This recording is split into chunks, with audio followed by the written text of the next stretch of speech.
Sherifula filɛbagaw an bɛ aw fo ka walima dɔn an ye de fɔ kari o kari sɔrɔfanatɔ mana dun an bɛ fasodenw ni kɛnɛ kan ni ye karamɔgɔ Usman Sherif Madan Ayidara ka montre lajɛ waati mun dira ma a sera bi an bɛ Ala tanu kosɛbɛ sabula maaba 4 de b'an bolo maa dogolen tɛ jamana in kɔnɔ o bɛɛ jɔyɔrɔ fa jamanaban nin kɔnɔ maa fɔlɔ o ye jɔn ye o ye Dawuda Musa Kɔnɛ n'i ko Dawuda Musa Kɔnɛ économiste Dawuda vraiment merci beaucoup an y'i wele i nana an ka kɛnɛ kan folikan jumɛn de bolo ka ɲɛsin Sherifula filɛbagaw ma. Bukele foli diyara n ye weleli diyara n ye ka fɔlɔ ka aw fo aw mun ye Sherifula baarakɛlaw ye aw mun ye Sherifula ɲɛmaaso fana fo aw ka lamɛnbagaw kɔ kan ani Mali kɔnɔ k'aw bɛɛ fo an b'a fo ka da min kan ni kanko nana Mali kan min ye ɲɛnama ye ka mɔgɔ carilenw mɔgɔ hakili carilenw wele u kana hakili jagabɔ kɛ walasa ka Maliɲɛnw kunnafoni ka Malidenw kunnafoni vraiment baara sɛbɛ de don an b'a fo o la n bɛ foli lase jɛmukɛɲɔgɔnw ma hakili carilenw de don an bɛɛ bɛna caman tɔmɔ bi de mun na Ala ka kuma ɲuman don an la Maliɲɛnw ka nafa sɔrɔ a la. Merci beaucoup i ni ce maa filanan vraiment an bɛ Ala fana tanu ko Musa a fɔ cogo min na Monsieur Haruna Niang, Monsieur Haruna Niang, ancien ministre. Monsieur le ministre, vraiment merci beaucoup. An yi wele an ka kɛnɛ kan i y'an jaabi. Folikan jumɛn de bolo ka ɲɛsin Sherifula filɛbagaw ma. Voilà, bon, n bɛ foli kɛ aw ka télévision na. Ne siɲɛ fɔlɔ de ye ka na yan. Bon, aw bɛ hakɛ to parce que tun t'a dɔn ko a bɛna kɛ bamanankan na. Donc ka bamanankan man ɲi kosɛbɛ quoi. Donc aw ni aw ka lamɛnlibagaw u bɛɛ ka yafa ni accent ou bien bamanankan fɔcogo n'a ma tilen kosɛbɛ quoi. A bɛ faamu. Mais maintenant foli b'aw ye parce que jamana in mako bɛ hakili jagabɔ la kosɛbɛ quoi. Bon ko hakili jagabɔ o de bɛ na ni faamuyali ye. Bon o de bɛ na ni fana ka dɔnniya bɛɛ ka dɔnniya ka dɔ fara kan quoi. Bon a bɛ fɔ min ma ko connaissance collective an mako b'o la quoi. Parce que ni dɔnniya cayara n'a a tilala ni bɛɛ ye dɔnniya caman sɔrɔ bon ko kɛcogo bɛ nɔgɔya jamana fana bɛ yiriwa o fɔ la quoi. Voilà donc n b'aw fo o sira kan quoi. D'accord, vraiment merci beaucoup monsieur le ministre. Maa sabanan o tɛ maa dogolen ye n'a y'a wele waati a bɛ na Mamadou Ndiaye. Mamadou Ndiaye, ingénieur, économiste, financier. Monsieur Ndiaye, vraiment merci beaucoup. An yi wele i nana an ka jaabi la. Folikan jumɛn de bolo ka ɲɛsin Sherifula filɛbagaw ma. Mais an Cani Baraji ka weleli la tarawele la kaw ne b'aw ka bila la. Ni Ala sɔnna bi masala a bɛ gɛlɛya a bɛ janya mais a bɛ diya. A bɛ gɛlɛya parce que kumakan dɔw bɛ yen wariko la a tɛ tubabukan na faransɛkan na a tɛ bamanankan na. A bɛ janya parce que wari an bɛ diɲɛ min na bi diɲɛ bɛɛ ko wari o b'a janya quoi. An Cani Baraji wele. Merci beaucoup Ndiaye. Maintenant an bɛ Ala fana tanu vraiment an y'a wele comme d'habitude. Donc monsieur Modibo Maw Makalou, économiste. Modibo vraiment merci beaucoup. An yi wele nana an ka kɛnɛ kan folikan jumɛn de bolo ka ɲɛsin Sherifula filɛbagaw ma. Bukele minnu la i ni Enfré ani aw baarakɛɲɔgɔnw ani an barokɛɲɔgɔnw ani minnu bɛ k'an lajɛ ani minnu bɛ k'an lamɛn n b'aw bɛɛ fo. A y'an wele a diyara n ye an bɛna hakili falen kɛ jamana nafoloko de la barisa fɛn dɔw bɛ sen kan minnu bɛ ka kɛ an ye faamuyali min sɔrɔ a la an bɛna se ka peut-être dɔ fɔ o la ani ka ɲɔgɔn kuma ɲɔgɔnya Ala k'a to kuma ɲuman ka bɔ an bɛɛ da min bɛ se ka jamana nafa. Ok, vraiment merci beaucoup. An b'a da tulo kan k'a jira k'a fɔ an bɛ direct de la min ye Sherifula FM ye 95.7 an b'a fɔ. Boubacar Traoré Enfré kuma b'i bolo. Bukele an bɛ an filɛbaga bɛɛ lajɛlen fo ni wagatinin na maa o maa sɔgɔlen bɛ Sherifula télé la an b'u fɔ k'u waleɲuman dɔn k'a yirala k'a fɔ bi ye kari ye wa bi ye décembre kalo tile 28 san 2025 an bɛ se k'a fɔ san 2025 kari laban o ye bi ye o la an bɛ segin ka bɛɛ lajɛlen fo kura ye Bokele o b'a fɔ bamanankan na foyi tɛ wari kungo ɲɛnabɔ wariko yɛrɛ kɔ bi su in na an bɛna kuma fɛn min kan sa o ye kɛrɛnkɛrɛnnenya jamana 3 Mali Niger Burkina Faso n'u kɛlen don ka jɛkulu dɔ sigi sen kan n'u k'a ma ko AES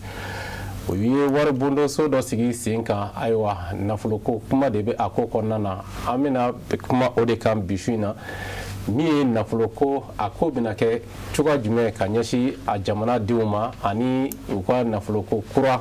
kuma min bɛ sen na nin wagati in na o n'o ye mɔnɛko kura ye donc an da bɛna don o fana la bi su in na o hɛrɛ bɛna se jamana kɔnɔdenw ma cogoya min na donc an bɛna nin de walawala min b'a to jamana kɔnɔdenw bɛ se ka faamuyali sɔrɔ a la ka sababu kɛ maa hakili juru caninen minnu nalen filɛ nin ye olu b'a ko ɲɛdɔn kosɛbɛ donc o bɛna se ka ɲɛfɔli kɛ jamana kɔnɔdenw bɛ se ka faamuyali sɔrɔ Mali kɔnɔ ani Mali kɔ kan i y'a fɔ cogoya min na minnu bɛ ka an lajɛ télé la ni wagati na direct la ni minnu bɛ k'an lamɛn radio la wa an ma ɲinɛ YouTube mɔgɔw kɔ minnu fana b'an lajɛ direct la YouTube kan an b'u fana fɔ k'u waleɲuman dɔn ani page Facebook fana kan wa min ye ni application fana b'i ka téléphone na i da ye ka share fila cliquer dɔrɔn donc i b'an sɔrɔ hali Google ni i donn'o kɔnɔ ka share fila cliquer dɔrɔn i b'an sɔrɔ direct la ni bɛɛ kɛkun ni min b'a to jamana kɔnɔdenw bɛ se ka kunnafoni sɔrɔ bonya ni karama ni ladiriya kɔnɔ cogoya min na k'u to sigiyɔrɔ la. Vraiment baara ɲɛna Boubacar an b'a daminɛ ni Dawuda Musa Kɔnɛ tiɲɛ don a ye kuma min fɔ mais Dawuda banque yɛrɛ mun yɛrɛ don tɛ et puis maintenant quel genre de type de banque an bɛ se ka mun fɔ an bɛ se ka kuma fɔ diɲɛ kɔnɔ yan. Bon i ni ce i ka ɲininkali la i ka ɲininkali na Bokele an bɛ se k'a fɔ banque ye min ye banque ye wari maraso ani wari labaaraso mais banque nationale ka ca banque nationale ka ca banque ka banque ba fana bɛ yen a bɛ f'o ma banque centrale o de bɛ wari dilanni ko fɔ ka wari marali ko fɔ ka wari kɔlɔsili ko fɔ wari fana bɛ baara cogo min na jamana kɔnɔ k'o ko fɔ k'o kɔlɔsi banque dɔw bɛ yen ni min ka ca anw fɛ yan a bɛ f'o ma ko banque commerciale o de bɛ an kelen-kelen ka nafolo mara ka tila ka juru d'anw na généralement mais juru kuntagalajanw tɛ ayiwa banque min bɛ kofɔlen don débat in kɔnɔ bi n'o ye BCK ye Banque confédérale pour l'investissement et le développement o banque sigira sen kan dɔgɔkun jan tɛmɛnen o banque sigira sen kan jamana 3 fɛ n'o ye Burkina Mali ani Niger ye n'a bɛ f'o ma ko confédération AES o banque ni o fana ye banque siya 3nan dɔ ye dɔ wɛrɛw bɛ yen ale banque ale ɲɛsinnen don min ma o ye ka juru kuntagalajan k'o don jurutalaw la jurutala min bɛ se ka kɛ maa ye jurutala min bɛ se ka kɛ cakɛdaw ye mais u ka juru a bɛ don walasa kuntagalajan na ka taa san 5 san 6 san 7 ka taa fɔ san 20 san 20 kɔ la walasa n'i y'a ta ka don baara min n'i y'a ta ka musaka don da min fɛ a ka to ka a ka se ka nafaba la sɔrɔ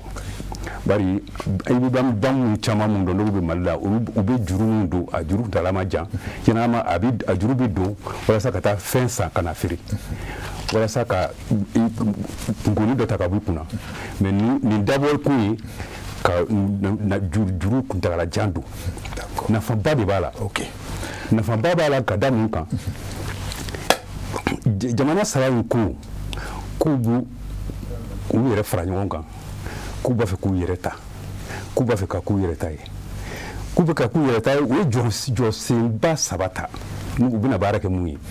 jɔsenba fɔlɔ o ye lakana ye jɔsenba 2nan o ye diplomasi ye n'o ye jamanaw ni ɲɔgɔn cɛ kuma ye ko jɔsenba 3nan k'o ye développement ye mina développement o tɛ taa ni nafolo kɔ o tɛ taa nafolo sɔgɔ duman kɔ o tɛ taa nafolo lakika kɔ nafolo basigilen o tɛ t'o kɔ walasa i k'o sɔrɔ walasa i k'o labaara minɛnw bɛ yen f'i k'u bila sen kan o minɛnw ye min ye banque nin b'o la donc o de la an bɛ se k'a fɔ banque nin nali tare. D'accord. nka u t'a banni an bɛna segin wa an bɛna segin ma quoi i y'a faamu problème t'a la Boubacar nin ye Dawuda Musa Kone ka kuma ko dagali donc an bɛna monsieur le ministre fan fɛ Haruna Niang o ɲininkali kelen monsieur Haruna e bɛ se ka mun fɔ a la e ka faamuyali ye jumɛn na bon moi je pense que an b'a daminɛ ni min ye munna banque créera sababu jumɛn hakilila jumɛn y'a to banque in créera n'i ye an ka jamana saba ninnu lajɛ fɛn dɔ bɛ yen a bɛɛ bɛ kabakoya nafolo caman b'an bolo n'o ye dugukolo nafolo ye n'o ye bajiw olu n'o ye dugukolo ka sɛnɛ kɛ n'o ye tile ye pour que ka énergie fɛ donc potentialité ba de b'an bolo quoi mais munna an tɛ ninnu bɛɛ exploiter pour que ka bɔ fantanya la pour que an bɛɛ ka nafa sɔrɔ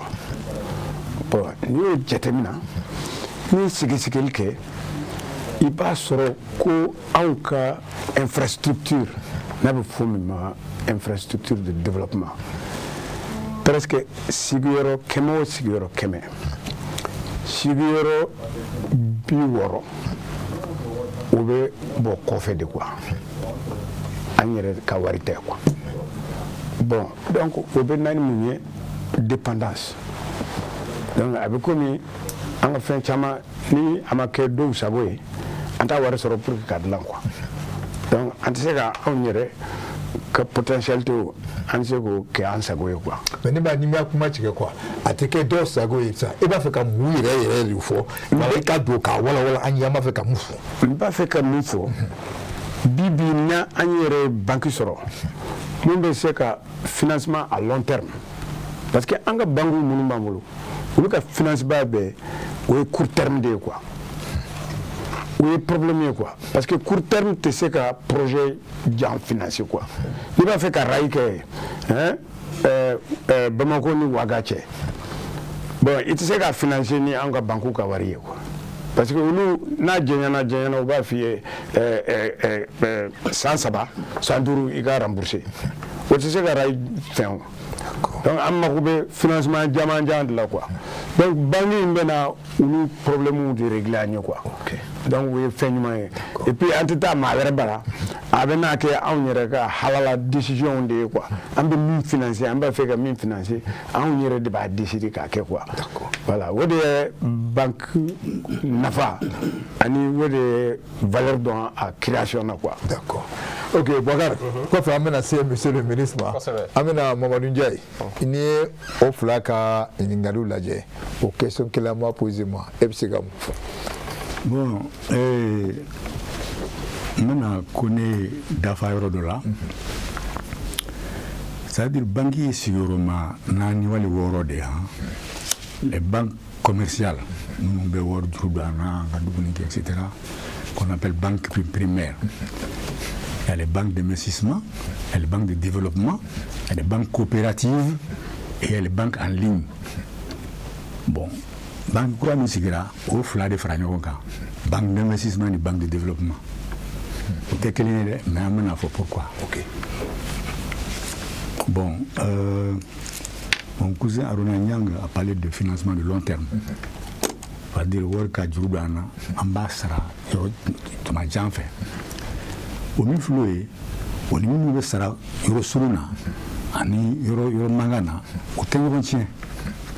mais une chose est certaine ji courant transport télécom olu bɛ infrastructure olu bɛ c'est-à-dire fɛn gilinbaw de ye aéroport b'o la etc. long terme de kan k'o financer et dans tous les pays africains o de y'an dɛsɛ courant ka gɛlɛn ji ka gɛlɛn télécommunication ka gɛlɛn transport ka gɛlɛn parce que normalement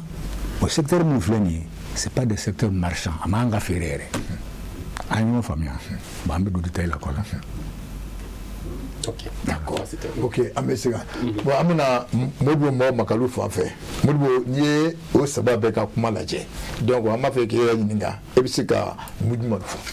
Non, pratiquement, il y a des fois qu'avant. Donc, Warsaw ban n'a pas fait ma banque, à Niafora, banque sur Mundo, mais Bekabara est mis. Mais fin de l'été, Farafina, Gelaro de Ambe Jakulu, Konoko Union africaine, Jamana Biduru, Aninani de Bokono, 54 pays. Et une réunion à Dakar, sans Bafla, ni Moukan Saba, Sénégal, Jamana Niama, Ritma, ni Rwanda, Jamana Niama, Rasura Lebe, Nepad Kuna. Ka jateminɛ kɛ farafina bɛ se ka a yɛrɛ ka taabolo wari sɔrɔ cogoya jumɛn k'a ka minɛnw ka se ka musakaw k'u la n'a bɛ fɔ a ma investissement barisa problème dɔ de bɛ yen n'i ye jamana ninnu an ka jamana 54 bɛ ta a bɛ fɔ min ma ko dépense de fonctionnement n'o ye saraw ni fɛnw ye o jɔyɔrɔ de bɛ ka bonya par rapport aux dépenses d'investissement. Dépenses d'investissement, on est sram nous bejo, on est baïlamani qui est chouka amna, on a on a des cologines bedo, du choukrofon biseka, pochuka amna, au wari, au de,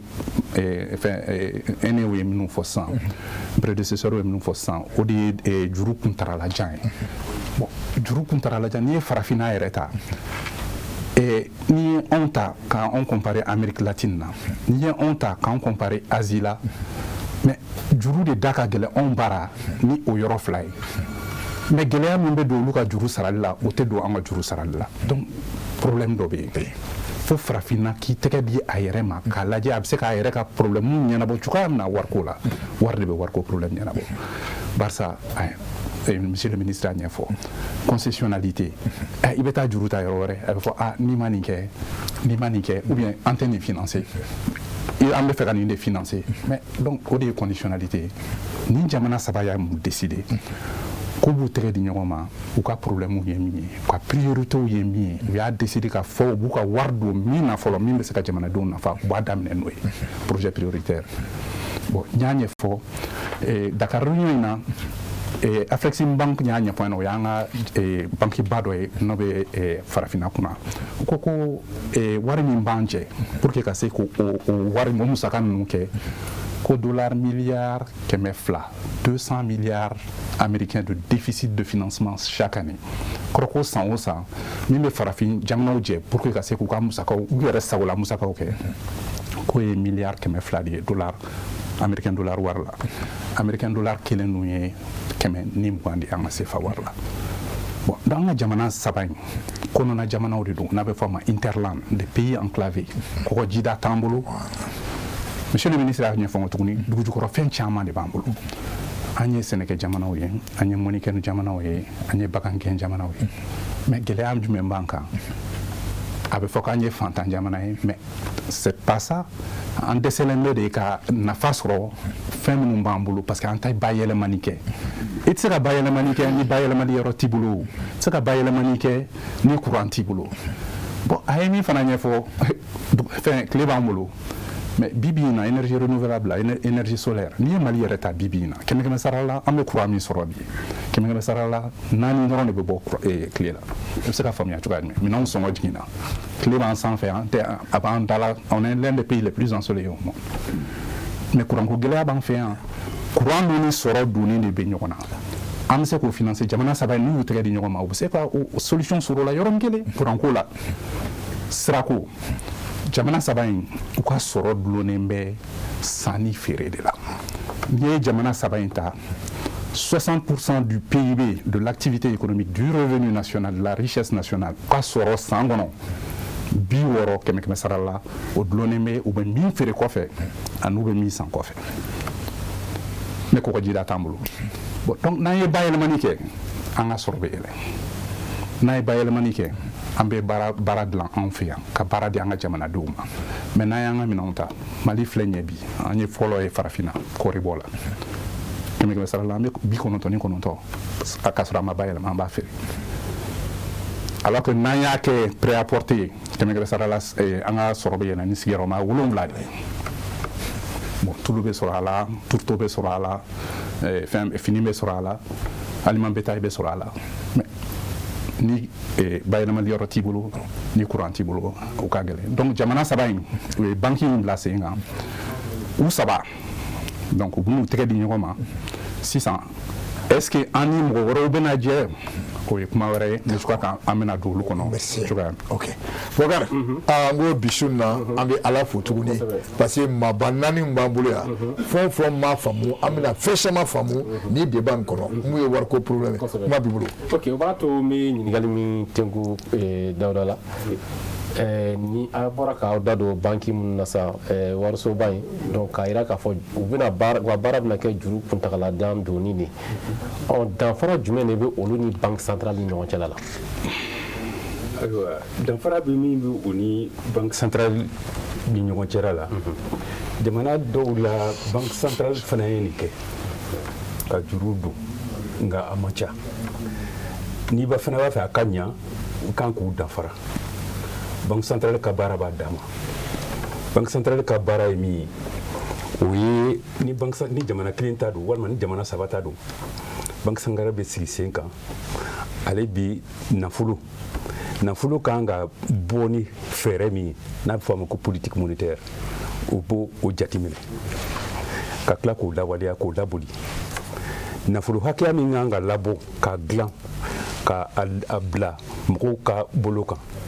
adamadenw ka bolo kan cakɛdaw ka bolo kan u ka baara kɛ na jamana yɛrɛ ka bolo kan u b'o jate minɛ ka sɔrɔ ka o bila mɔgɔw ka bolo kan ka sɔrɔ ka kɔlɔsili kɛ joli bɛ adamaden farisogo la cogo min na nafolo fana bɛ ten jamana kɔnɔ o cogo la n'a cayara a bɛ dekun lase i ma mais n'a fana dɔgɔyara a bɛ dekun lase i ma donc nafolo min ka kan jamana ka kan ni nafolo min ye walima jamana 3 ka kan ni nafolo min ye banque centrale de b'o jate minɛ ka dɔ sama ka bɔ a la o fɛɛrɛw b'a bolo walima ka dɔ fara a kan o fana fɛɛrɛw b'a bolo donc ale ka baara o n'a ɲɔgɔnnaw ye ani ka banque tɔ minnu bɛ yen n'o ye jurudon banque an bɛ taa an ka wari bila banque minnu na ka banque ninnu kɔlɔsi yala u bɛ ka juru don ka ɲɛ wa yala u bɛ ka mɔgɔw ka wari minɛ ka ɲɛ wa yala k'u ka baara kɔlɔsi ka ɲɛ o de ye banque centrale ka baara ye ka wari bila mɔgɔw ka bolo kan wari kan ka labaara fɛɛrɛ min na k'o kɔlɔsi mais a tɛ juru don directement jurutalaw la maintenant banque tɔ minnu bɛ juru don mɔgɔw la a kɛra e ni ne ye sa o a kɛra cakɛdaw ye sa o an ka banque ninnu b'o la BDM ninnu ni fɛnw ɲɔgɔnw b'o la o banque primaires ye besigi fana b'o la mais o de bɛna juru don juru kuntagalajan a fanba bɛ don cakɛdaw de la a fanba bɛ don hali mɔgɔw la coopérative la n'u fara ɲɔgɔn kan a fanba fana bɛ se ka don mɔgɔ la n'i ye projet dilan min ye projet a bɛ fɔ o ma ko projet structurant ni min nafa ka bon kosɛbɛ jamana ma misali la n'i ye Mali ta bi ni office du Niger ta dugukolo min fɛnsɛnnen bɛ yen hectare 1,000,000 ani hectare 100 hakɛya min bɛ se ka dilan a ka ca n'o ye dɛ a bɛ hectare 2,000,000 ɲɔgɔn na mais hectare min bɛ se ka dilan ji tɛ k'a la courant tɛ k'a la fɛn tɛ k'a la panneau tɛ k'a la ka i ka dugukolo labɛn ji bɛ boli a yɛrɛ ma ka bɔ marakala canal kɔnɔ ka jigin ka taa foro la an bɛ se ka hectare 1,000,000 ani 400 an bɛ se k'o labɛn o cogo la walasa ka malo sɛnɛ k'anw yɛrɛ balo ka malo kɛ ka Afrique tɔ bɛɛ labɔ en tout cas Afrique tilebinyanfan an bɛ se k'u bɛɛ labɔ malo la o nasɔnya mais m'a d'a kan an kɛlen don ka min labaara sisan o ye 130,000 20 ani ba kɛmɛ ni 30. Donc on peut aménager par gravité 1,400,000 hectares à l'office du Niger. Mais actuellement, on a aménagé que 130,000 hectares. Donc, monsieur le ministre Koko, potentialité bas de Malibolo, il y a misali doy. Avant bolo am seka o de ke kan balo amanga malo sanka boko kan chukushila kan yere balo ka tofri ko kan. Bon pour que ko ke fika war basro ka aménagement agricole ke ka kanalu sei ka duko la benkanya malo bi sene chuku mina kanya. Donc au projet agricole national nous transport Maouda Serama énergie Maouda Serama monsieur le ministre d'Asserama ni ni sene feneta ni misali basic biseka demeke wala sa ka war la nati ka juru do kuntagala jan juru wala sa labɛn ka kɛ walasa an ka se ka dɔ fara an ka malo sɛnɛta kan walasa jamana ka se ka yiriwa jamana tɛ se ka yiriwa ni nafolo ma sɔrɔ nafolo don min kan ka don cakɛda la cakɛda min b'a to dɔ bɛ fara jamana sɔrɔ kan ka tila ka baara di denmisɛnninw ma ka sɔrɔ ka jamana ka impôt sɔrɔ jamana ka nafa sɔrɔ a la. ok Basidi an bɛ tila ka segin ka na i ma o b'a to monsieur le ministre bɛna e ma o ɲininkali kelen b'o tengu e la parce que a y'aw da don bankiw caman na yan nɔ o bɛ kan k'o don danfara jumɛn de ye nin banki kura in ni banque centrale ni ɲɔgɔn cɛla la. ninnu fila tɛ u ka baaraw tɛ kelen ye quoi parce que a bɛ komi bankiw fana u cɛ baara tilalen dɔn quoi dɔ bɛ nin kɛ dɔ bɛ nin kɛ pour banque centrale an bɛ se ka considérer ale ye bankiw ka banque de ye quoi bankiw fana mago bɛ wari la u mago bɛ fɛn na banque centrale de b'o kɛ quoi pour banque centrale ka mission fɔlɔ-fɔlɔ o ye ka wari yɛrɛ dilan olu de bɛ wari dilan i bɛ billet minnu utiliser i bɛ warimisɛn minnu utiliser olu de b'a dilan bon ani monnaie scripturale fɛn o fɛn ye chèque ye fɛn o fɛn ye fɛn ninnu olu bɛɛ olu ka yamaruya de dɔn quoi bon donc o y'u ka fɛn fɔlɔ ye quoi mission filanan o ye ka bankiw fana contrôler quoi pour que parce que bankiw bɛ an ka wari de ta e bɛ taa i ka wari déposer banque la bon n'i y'a déposer banque bɛ baara kɛ n'a ye a bɛ nafa sɔrɔ a la bon maintenant a ka kan k'a gérer k'a ɲɛ pour que e mana mago se i ka wari la tuma o tuma i bɛ se k'a sɔrɔ quoi mais ni i ye banque bila u yɛrɛ ma u bɛ se k'a di mɔgɔ wɛrɛw ma ayiwa ni e mago sera i ka wari ma i tɛ se k'a sɔrɔ quoi a bɛ se ka kɛ degunba ye quoi n'o kun kɛra a bɛ économie de bɛɛ de bloquer quoi donc banque centrale fana olu de b'o bali u b'o contrôler donc u bɛ banques contrôler pour que k'a lajɛ ni wari minnu sɔrɔla n'o u b'o baara cogoya min na n'o k'a sɔrɔ a bɛ sariya bato quoi ayiwa a tɛ risque créer déposants ma quoi donc olu de banque centrale ka rôle ye quoi. Basidi monsieur Ndiaye e bɛ mun sɔrɔ ka da monsieur Kone ni monsieur le ministre da kan la. Voilà an bɛ don min na bi banque centrale baara ye sigiyɔrɔma 3 de ye fɔlɔ c'est l'institut d'émission min bɛ wari dilan yɛrɛ ka wari cari a filanan c'est le contrôle des banques primaires. Banque primaire nous contrôle avec suivant des conditions. Savana, c'est la commission bancaire. La commission bancaire aussi vers les années 2003, non? Bon, c'est-à-dire BCAO a massé la banque primaire là, banque commerciale là. Donc, pour la banque doit créer BCAO la mise en commission bancaire. Nous nous mettons banque contrôler barabé chogomina. Bon, à Sigili,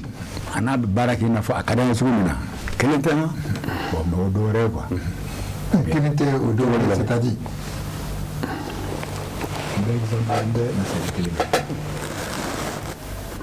Abuzuka ni donna banque là qui be ka woro retirer il manque communauté tanduruke banque do ba afrique ne ba do bize ka tleke ikawori ikawori na butara duru fede ikawori oganga c'est normal. Non bon non c'est bonne dame mais voilà la situation. D'accord. C'est un exemple que j'ai pris un exemple que d'accord. Sans oublier que les transferts il va faire qu'à faire $100 l'aide de crédit bena bon qui bena bon non que monsieur m'occupe à la guichet na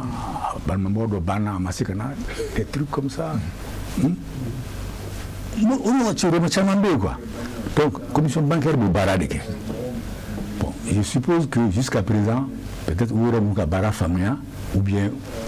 baarakɛminɛnw ma d'u ma k'a kɛ. Mais moi, la question que moi je vais poser, c'est n'a comment dire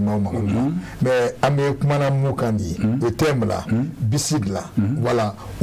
allez question au warni au banking il y a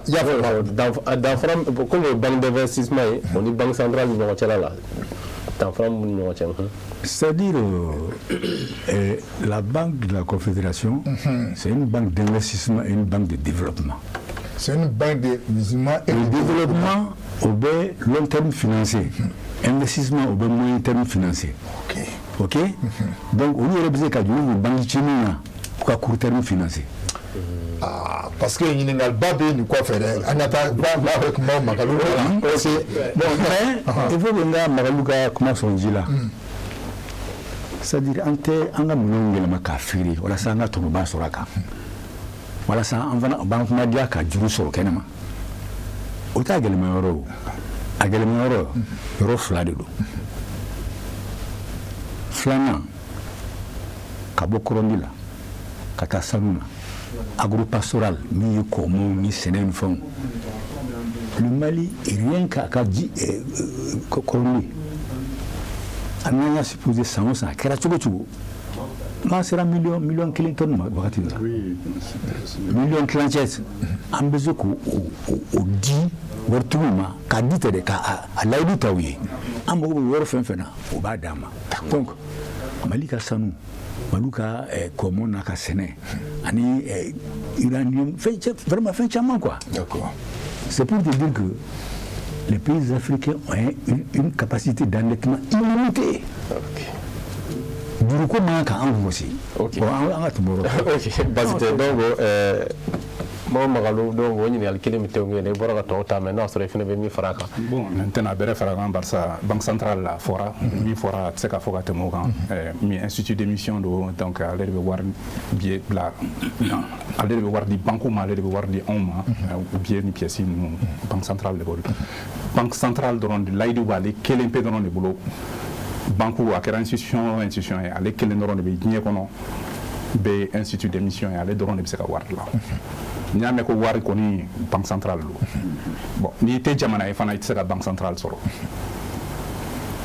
on appelle ça le domaine régalien de l'État, un des domaines régaliens de l'État. Bon, et faut bon, oui, ni faut la colochili moyen de paiement par ça aller be juru do banque là et monsieur connaît fin au fort ko avec juru do banque là mais banque fana be ko ka wari bla aller fait à Camara donc monsieur Ndiaye est mis fort que ani banque be barake effectivement parce que milo na e juru do banque là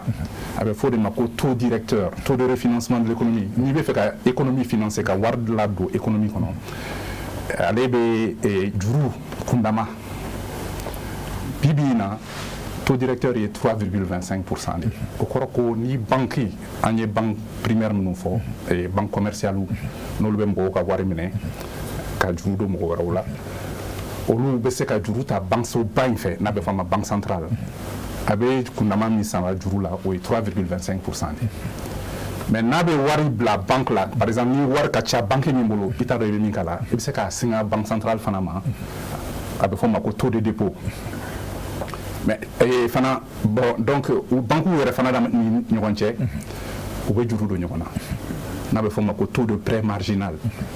donc il y avait banque so ba mununa o be juru do ñogona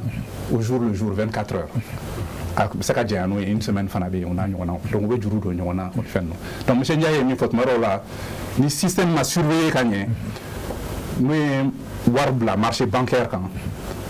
n'a surveillé gagné ni client parce que ni a rien faut tu ni ka war de la banque là en dépôt il kan se kata na te compte kan contrat jang han il m'a kan ni mako seri ga war ma kan bolo kan se kada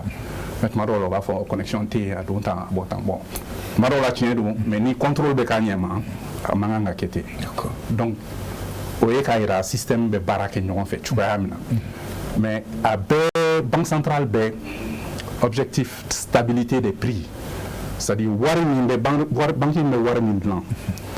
na be poche kono idu fa kono odi ka pouvoir d'achat parce que ni wari fanga bina et me se ka 1100 bi sini te se ko sura banque centrale ka baara ye de o kana kɛ mais ni wari min b'i bolo n'a fanga yɛlɛla kojugu fana a kan ka yɛlɛ ni dɔɔni de ye mais n'a yɛlɛla kojugu fana banque centrale ka fɛn laɲinini t'o ye donc a kan ka kɛ progressivement stabilité des prix prix ka se ka yɛlɛ dɔɔni dɔɔni donc u bɛ objectif de kɛ prix bɛ se ka yɛlɛ min ni min kɔnɔ ni y'anw ka banque centrale so ba ta n'a ye BCEAO ye banque centrale des États de l'Afrique de l'Ouest n'ale sigiyɔrɔba bɛ Dakar siège donc ale ko de ko fɛnw sɔngɔ kana yɛlɛ entre 1 et 3%. Ale ka objectif y'o de mais ni tubabuw ka banque centrale jateminɛ banque centrale européenne o ye jamana 20 ye euro bɛ minnu bolo olu ko de k'olu ka fɛn sɔngɔ kana tɛmɛ kundama kana tɛmɛ 2 kan kɛmɛ sara la américains ta Federal Reserve Bank olu fana ko a kana tɛmɛ 2 kan kɛmɛ sara la donc o objectif ninnu de bɛ yen banque centrale b'o baara kɛ mais maintenant pour la Banque confédérale pour l'investissement et le développement an bɛ jɛkulu dɔ kɔnɔ ko Union économique et monétaire ouest africaine Banque de développement m'an bolo Banque ouest africaine de développement BOAD n'a sigiyɔrɔ bɛ Lomé jamana 8 min bɛ Afrique le bien fan fɛ ni CFA b'u bolo olu jɛlen b'o de la an tun bɛ jɛkulu dɔ la ko CEDEAO Communauté économique des États de l'Afrique de l'Ouest Banque d'investissement b'u bolo BIDC en bureau de kɔnɔ sisan bien vrai qu'on est membre non régionaux mais an y'an sama ka bɔ a kɔnɔ an ka baarakɛla minnu tun b'a kɔnɔ olu bɛ seginna an ma d'ailleurs bon donc sisan jamana saba in bɛ fɛ ka mun de kɛ n'i ko k'i bɛ intégration kɛ o kɔrɔ aw bɛ se ka jago kɛ cogoya min na aw bɛ se k'aw bolo di ɲɔgɔn ma cogoya min na aw bɛ se ka fara ɲɔgɔn kan cogoya min na pour que ka se ka nin baara kolo girin ninnu kɛ mais n'aw mɔgɔ 8 don ani n'aw mɔgɔ 3 don baara tɛ kelen ye mais n'aw ka objectif ye kelen aw ka priorité ye kelen i n'a fɔ o bɛ ɲɔgɔn o y'u tɛgɛ di ɲɔgɔn ma sisan cogoya min na baara bɛ se ka kɛ rapidement et puis n'aw ka priorité ye parce que an ka économie ninnu ye kelenw de ye a bɛ fɔ min ma ko similaire u tɛ ɲɔgɔn dafa dɛ a bɛɛ ye kelen de ye Burkina ta Mali ta Niger ta dugu jukɔrɔ fɛnw bɔli ani mɔni ni sɛnɛ ni bagankɛ bon donc o baara ninnu kɔnɔna jamanaw don y'o fɔ mais sisan an ka gɛlɛya yɛrɛ ye mun ye désenclavement intérieur d'abord c'est-à-dire an ka togoda fɛn minnu bɛ bɔ yen a bɛ se ka se suguw la cogoya jumɛn sira t'an fɛ an ka jamanaw ka bon cɛncɛn ka ca la bon hali ni jidaw bɛ yen a ma aménager pour que minɛnw ka se ka bɔ yɔrɔ dɔ ka taa yɔrɔ dɔ donc an n'an ka sanni feere k'an ni ɲɔgɔn cɛ ani kɛnɛmana la parce que an ka sɔrɔba bɛ bɔ donc o baara ninnu an bɛ se ka courant sɔrɔ cogoya min an bɛ se ka kɛnɛyasow sɔrɔ cogoya min an bɛ se ka kalansow sɔrɔ ɲɔgɔn fɛ cogoya jumɛn parce que bi bi in na fɛn bɛɛ tɛ bayɛlɛmani dɔrɔn ye dɛ kunkololabaara de bɛ yen développement humain mɔgɔw bɛ se ka kɛnɛya dunkafa bɛ sabati cogoya jumɛn fɔlɔ kɛnɛya bɛ di mɔgɔw ma cogoya jumɛn kalan bɛ di mɔgɔw ma cogoya min lakana bɛ di mɔgɔw ma cogoya min o bɛ se ka kɛ cogoya jumɛn bon sisan an ka n'i y'an ka wagandibaw lajɛ jamana saba in jamana 8 min bɛ UEMOA kɔnɔ jamana 54 min bɛ Union africaine kɔnɔ jamana 3 dɔrɔn de bɛ yen minnu ka musaka ka dɔgɔ n'u ka sɔrɔ ye a tɔ bɛɛ ka musaka de ka ca n'u ka sɔrɔ ye n'i ka musaka ka ca n'i ka sɔrɔ i bɛ mun kɛ tila ka taa juru de ta wa n'i taara juru ta juru kundama bɛ na kɛ joli ye donc problème bɛ yen de sisan donc banque publique d'investissement de don parce que banque d'investissement ni capital c'est-à-dire wari min bɛ kɛ ka banque in jukɔrɔma tintin jamana saba in de b'o kɔnɔ fɔlɔ sisan donc o kɔrɔ ko jamana ce seront des ressources souveraines a bɛ bɔ jamana ninnu de kɔnɔ fɔlɔ jamana de ka prioritéw bɛ taa fɔlɔ est-ce que u bɛna dayɛlɛ jamana wɛrɛw ma est-ce que u bɛna dayɛlɛ institution wɛrɛw ma o ye an t'o dɔn fɔlɔ donc an b'an sigi k'o lajɛ fɔlɔ mais pour le moment a bɛna jamana saba ninnu de ka prioritéw ta k'olu financer fɔlɔ. D'accord. Boubacar, moi j'ai une grande question. Oui, vas-y. Oui, après moi. Tu m'as dit une affaire importante là. Pour que kulu fila faranfasiya quoi banque centrale ni banque de développement ni quoi bon banque centrale politique monétaire o y'a ka responsabilité quoi c'est-à-dire fɛn o fɛn wari gérer cogo pour que mɔgɔw ka juruw sɔrɔ pour que mɔgɔw ka fɛn olu de b'a kɛcogo fɛn quoi o ye fɛnba ye quoi donc olu bon inflation ko kɛlɛ parce que ni inflation ni fɛnw sɔngɔ bɛ yɛlɛ quoi o ka jugu fantanw ma kosɛbɛ quoi ni prix bɛ yɛlɛ quoi a bɛ komi waati dɔw bɛ kɛ an ka dumunifɛnw prix bɛ yɛlɛ quoi o y'a sɔrɔ saraw ma yɛlɛ a bɛ na ni degun ye quoi donc mɔgɔ bɛ na dɛsɛ fantanya a b'o juguya quoi donc banque centrale ka rôle belebeleba don o ye vraiment ka fɛɛrɛ kɛ pour que prix kana yɛlɛn quoi u ka stabiliser quoi bon o ye kelen filanan taux d'échange b'a fɔ ma wari parce que n'i b'a fɛ ka importation kɛ quoi bon CFA tɛ taa o i b'a sara ni dollar ye ou bien i b'a sara ni euro ye quoi et tout ça bon donc o taux d'échange ninnu pour banque centrale de b'o gérer quoi bon anw ka système IMOA kɔnɔ taux d'échange ani euro o fixé don quoi o ye taux fixé quoi donc an ka fɛn bɛɛ bɛ yɛlɛma taux donnen don quoi mais yɔrɔ wɛrɛ le taux est flottant donc banque centrale ka rôle o y'o ye quoi maintenant ka segin banque de développement nin na an tan quoi BICID ni AES ni voilà banque de développement ni ale a bɛ komi normalement a bɛ fɔ fɛn o fɛn ma ko investissement public normalement état a bɛ impôt de minɛ quoi état ka wari sɔrɔ ye l'impôt de ye an bɛ impôt minnu sara salen quoi an bɛ salen minnu sara ni fɛn ninnu olu de ye trésor ka wari sɔrɔ ba ye quoi bon normalement investissement a bɛɛ tun ka kan ka sara ni o de ye quoi trésor b'a sara k'a sɔrɔ juru t'a la quoi mais ni budget ma se ka a sara a bɛ taa juru ta quoi bon donc banque ninnu bɛ intervention kɛ olu yɔrɔ de la quoi donc a bɛ komi sira ninnu chemin de fer ninnu ani port de Ambidedi n bɛ o fɔ parce que o ye priorité ye Ambidedi port n'an y'o kɛ sisan a bɛ komi an bɛ kɔkɔji sɔrɔ quoi i y'a faamu donc mais olu investissement baw ko wariba de dɔn bon olu investissement fo ka banque ni ɲɔgɔn olu de bɛ se k'an dɛmɛ k'olu financer quoi. D'accord. Ok, tu voulais ajouter quelque chose, hein, monsieur Ndiaye? Oui, c'est-à-dire an sɛgɛn yɔrɔ min yɛrɛ ye quoi ni banque centrale a ka réserve i n'a fɔ n'i b'a fɛ ka fɛn san sisan kɛnɛma a bɛ fɔ de wagati bɛɛ e ka wari min b'ale fɛ yen a kan k'i ka kalo 3 dépense kɛ réserve d'échange. Mais dans l'histoire récente, jamana dɔw bɛ yen olu ka réserve sara fo kalo 10 ni kelen na BCEAO ma foyi kɛ normalement o wari kan ka di sɛnɛkɛlaw ni baganmɔnaw ni baarakɛla sugu bɛɛ de ma ça on appelle le financement de l'économie réelle e n ka kuma faamuya ni kalo 3 maralaw a kalo wolonwula wali seegin o wari o kan ka di mɔgɔw ma de u ka baara kɛ n'a ye bon mais o gardelen bɛ BCEAO la o de y'an sɛgɛn yɔrɔ fana ye. Ok, d'accord. Dawuda, ne bɛna e fan fɛ kumaba dɔ bɛ yen ne b'a fɛ ka thème dɛ quoi mais c'est ni tiɲɛ n'o bɛ ni tiɲɛ tɛ dɛ n t'a ɲininkali de i y'a faamu parce que a kuma duru ne fan fɛ ko gabi banque ko nin ko a créé la i y'a faamu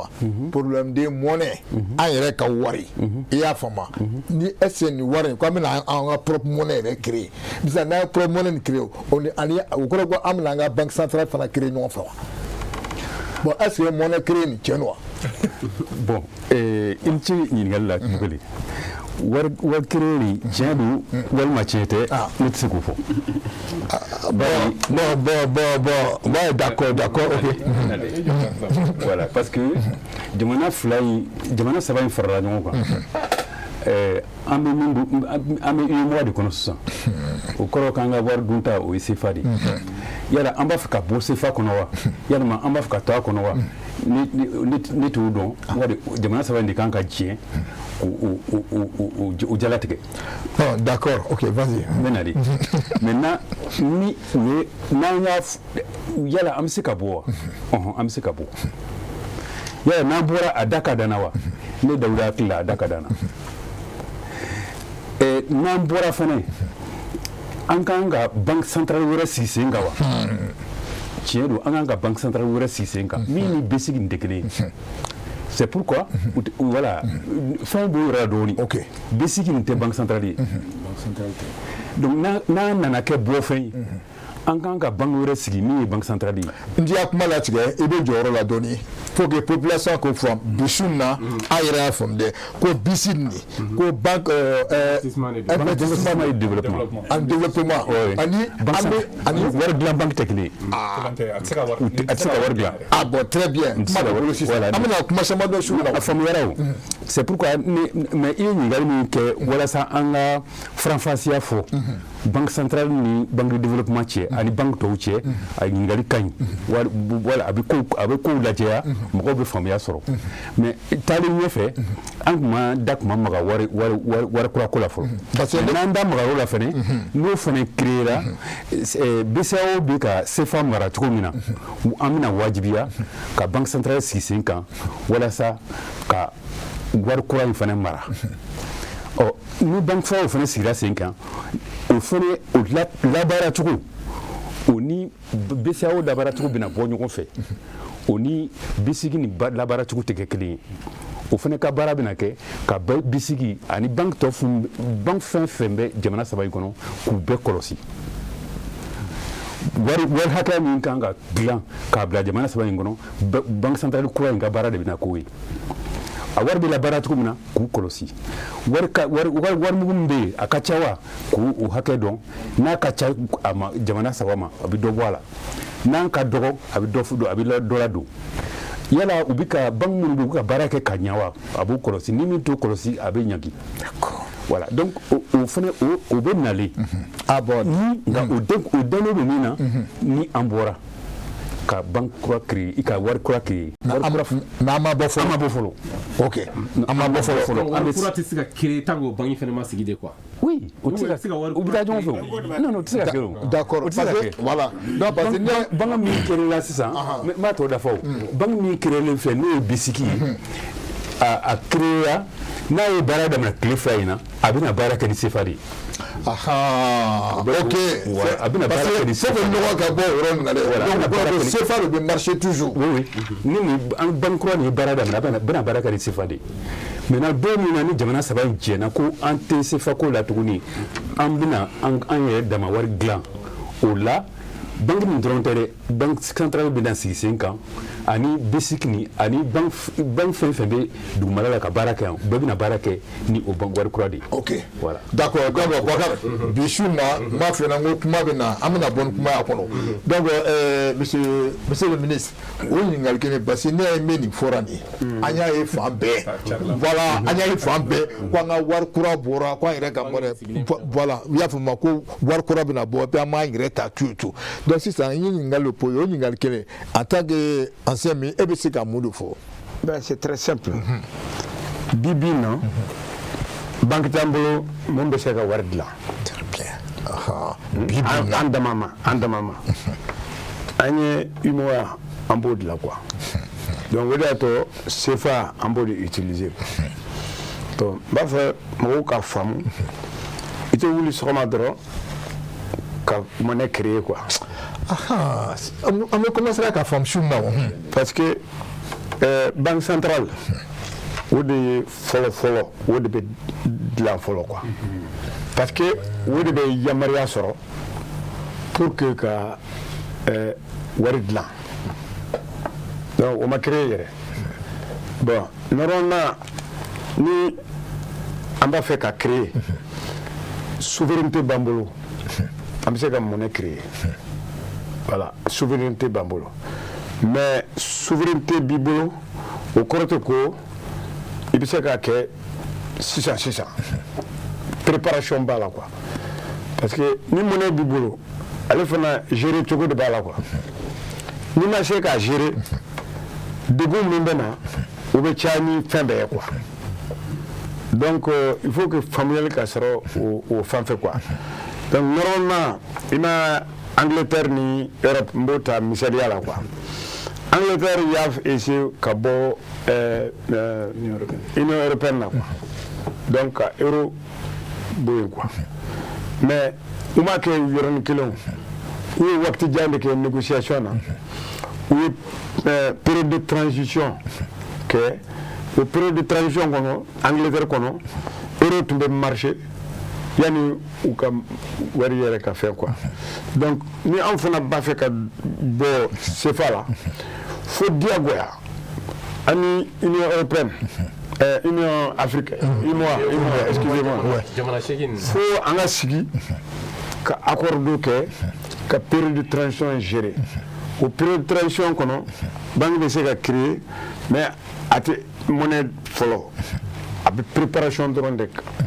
qui préparait ka de comité monétaire ni fɛn ninnu bɛɛ placé institution a mago bɛ mun na olu bɛɛ banna tuma min ni agrément bɛɛ fɛnna tuma min o tuma na a bɛ se k'a fɔ n bɛ monnaie créer quoi. D'accord. An n'o ka jan fɔlɔ quoi. Ok. D'accord, an n'o ka jan fɔlɔ mais ne bɛ ka ɲininkali dɔ tɔngɔ sani ka se fɛn la mais an y'a ye puisque Mao Makalu aussi est là donc an b'a fɛ ka mun dɔn sisan an ye ko banque nin ko bon ko un capital ni ma fili dɛ ko un capital de 500 milliards i y'a faamu bon n m'a fɔ ne kɔni ne tunna kuma nin na komi a bɛɛ bɛ yan i y'a faamu ni an ma da dɔn n'i bɛ se ka dɔ fɔ an ɲɛna o bɛ se ka faamu cogo di. C'est bon, c'est-à-dire que olu ye capital fixé quoi. Bon mais ne ka doniya la capital ni banque façon il t'a fixé comme ça au hasard quoi. Jatemina do b'a la quoi. Bon il b'a fait à ka investissement minnu kɛ besoin d'investissement il b'o de jatemina fɔlɔ quoi. N'i ye jatemina au kɔnɔna la i bɛ se k'a dɔn capital ka kan ka kɛ niveau jumɛn na a daminɛ na bon o de la ne hakili la 500 milliards a ka dɔgɔn